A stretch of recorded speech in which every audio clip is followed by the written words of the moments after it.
Thank you for the introduction. I would like to thank the organizers and Laura for inviting me to do this presentation and to share experience about shear wave elastography for the tendon.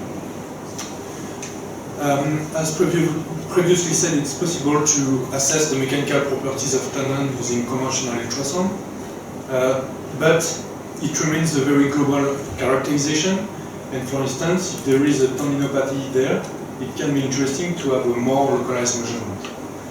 In addition, when there is a tear, it's not possible to do contractions or to do stretching, and it's very difficult to use this method. For both reasons, I think that it's relevant to use elastography methods, and I will try to present first the elastography methods that exist. Then I will share some applications for the tendon, and also outline some limitations for the tendon of shear wave elastography. So there are several elastography techniques that exist. The first one is static elastography. It consists in applying a stress using the probe, and then the strain field is measured using ultrasound. You can see, for instance, here a stiffer region in blue where there is less strain.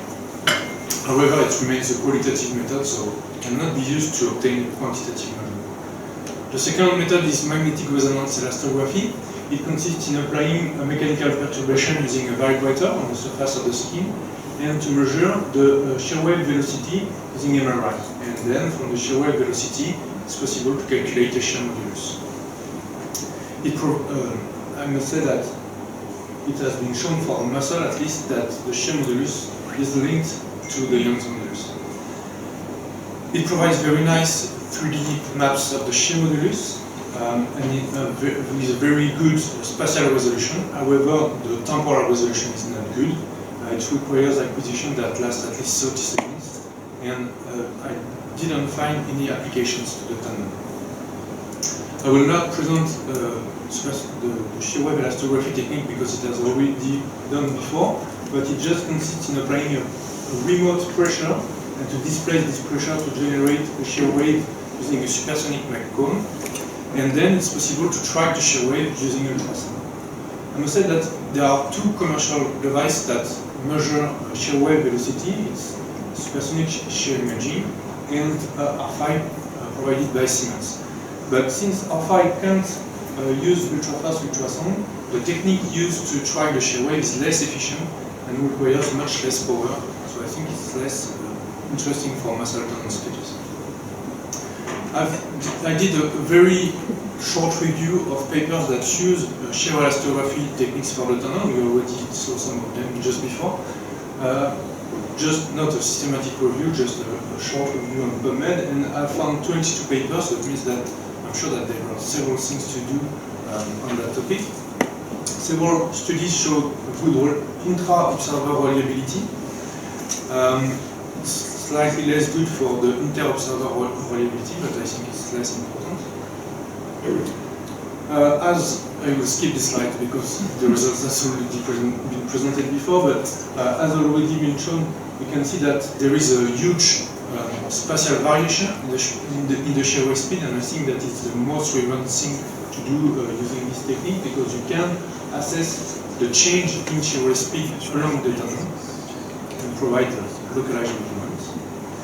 There are also two studies that analyze the effects of tendinopathy, and they obtained different results. For the patellar tendon, they obtained an increase in shear wave speed, while for the Achilles tendon, they obtained a decrease in shear wave speed.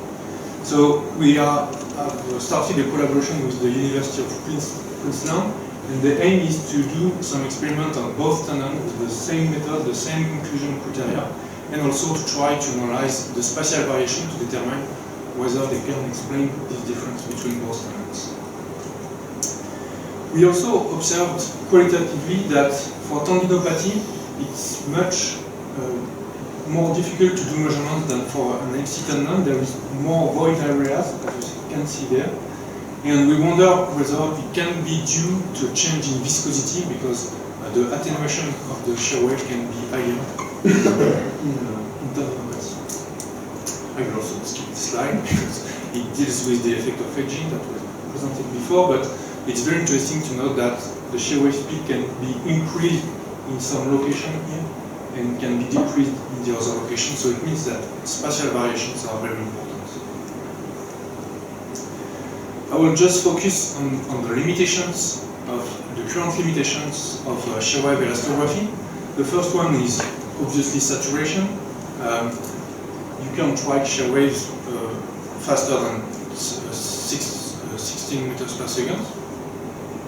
You can see here that at 10 degrees in dorsiflexion there is a lot of saturation.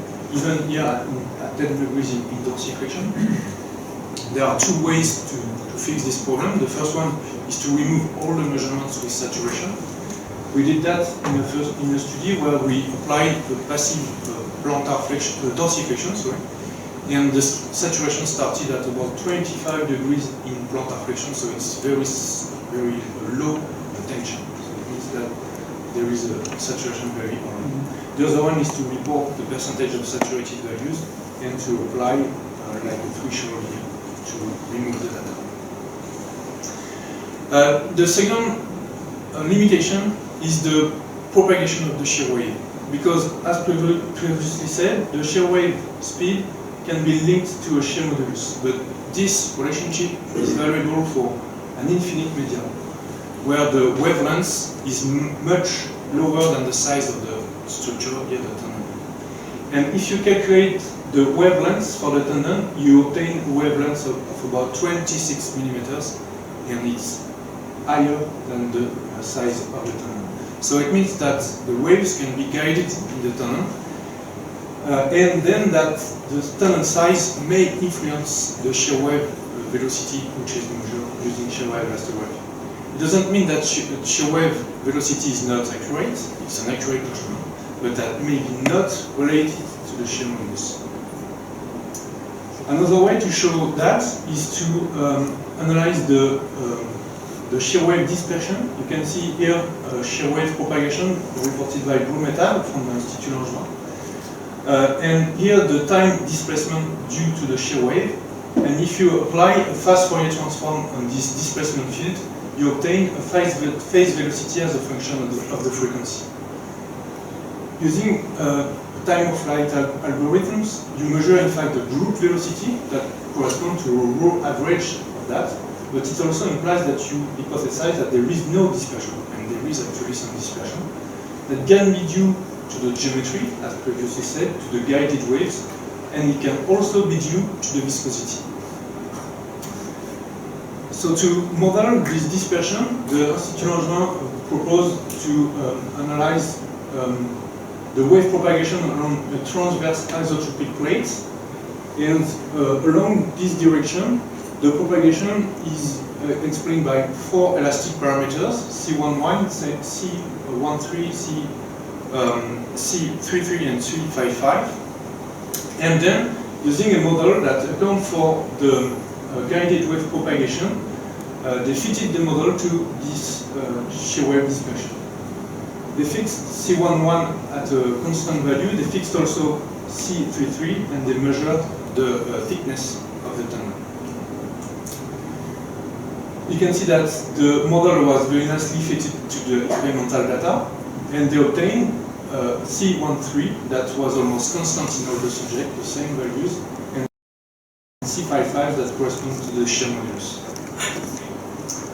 It means that even using a guided wave model, we can estimate the shear modulus using the shear wave spectroscopy method. They applied the sensitivity analysis on C11 and C33, and they show that these parameters did not influence the results of the model.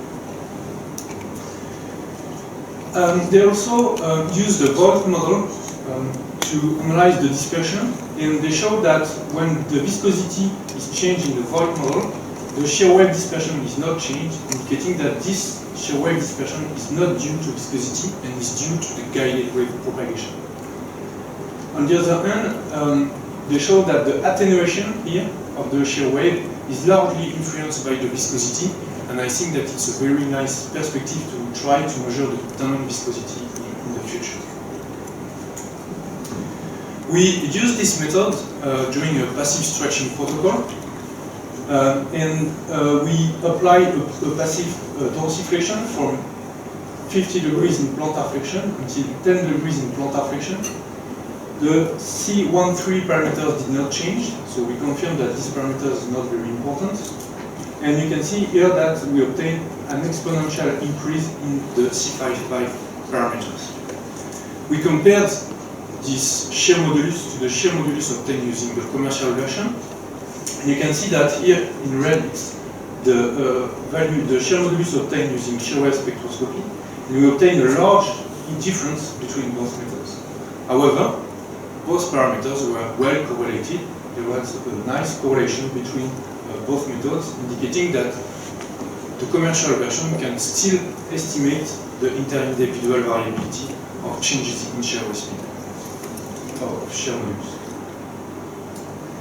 So to conclude, I've shown that shear wave elastography can reliably be applied to the tendon, and it can provide very relevant measurement to describe the complex spatial changes within the tendon. However, the shear wave propagation is probably guided, and it provides a biased measurement of shear modulus, but there is good correlation between both, indicating that if you measure the shear modulus using the commercial version, you still have an idea of the shear modulus. Our perspectives are to use three techniques, I think, complementary techniques: shear wave spectroscopy, supersonic shear imaging, and also the conventional method to measure the tendon stiffness, to analyze the effects of tendinopathy in collaboration with the Université of Nantes. And also in collaboration with the Institut Langevin to try to measure the tendon viscosity in the future, because I'm pretty sure, I think that it can be very interesting to analyze the effects of disease. I would like to thank the collaborators of this work, and also thank you for your attention.